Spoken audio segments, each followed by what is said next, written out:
Twinkle twinkle little star ಮಧ್ಯರಾತ್ರಿ 2:30 ಆಗಿದೆ. ಮಲ್ಕೋ, ಸಾಕು ಓದಿದ್ದು. ನಾವೇನ್ ಇನ್ಮೇಲೆ ಪ್ರೆಷರ್ ಹಾಕಲ್ಲ, ಆಯ್ತಾ?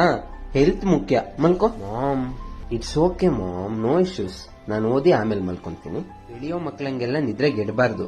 ಸ್ಲೀಪ್. ಮಲ್ಕೋ, ನಾಳೆ ಓದು ಅಂತ. ಸರಿ ಮಾಮ್, ಆಯ್ತಾ? ಟ್ವಿಂಕಲ್ ಟ್ವಿಂಕಲ್ ಲಿಟಲ್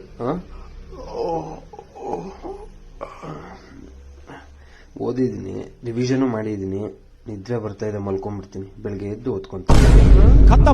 ಅಕ್ಸಯ್ಯ, ನಾಳೆಗೆ ಎಕ್ಸಾಮ್ ಮುಕ್ಕಲ್ಲ, ಯಾಕೆ ಹಿಂಗ್ ಮನಿ ಗೊತ್ತಾ ಇದ್ದೆ? ಓದು, ದರಿದ್ರದವನೇ, ಓದು.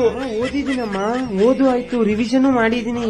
ಏನ್ ಓದಿದಿಲ್ಲ ನೀನು ಮುಂಡೆ ಮಗ್ನೆ? ಹೋಗಿ ನಿನ್ ದೊಡ್ಡಪ್ಪನ ಮಗನ್ ನೋಡ್ಲಾ ಹೆಂಗ್ ಗೊತ್ತಾ ಇದ್ದಾನು? ಫಸ್ಟ್ ಕಟ್ಲ ಅವನು ಕಾಲೇಜ್ಗೆ. ಈಗ ಯಾವಾಗ್ಲಾ ಹಂಗ ಆಗದು? ಅಯ್ಯೋ, ಲಕ್ಷ ಲಕ್ಷ ಆಗ್ತಾವಿ, ಇವನ್ನೆಲ್ಲ ಹಾಳ್ ಮಾಡ್ತಾರೆ. ಓದಕ್ಕಿಲ್ವಲ್ಲ. ಆಯ್ತು ಬಿಡು, ಆಯ್ತು ಬಿಡು, ನೀನ್ ಸುಮ್ನಿರು, ನಾನು ಓದ್ತೀನಿ. ಓದು, 4 ಗಂಟೆ ತನಕ ಓದು. ಆಮೇಲೆ ಮನಿಕೋ, 6:30 ಎಬ್ಬಿಸ್ತೀನಿ. ಏನು ಕಣ್ಣೆ ಮುಂಜಾನೆ ಚೆನ್ನಾಗಿ ಓದ್ಬೇಕು ಕಣೋ ನೀನು. ಓದು. ನಮ್ಮಮ್ಮ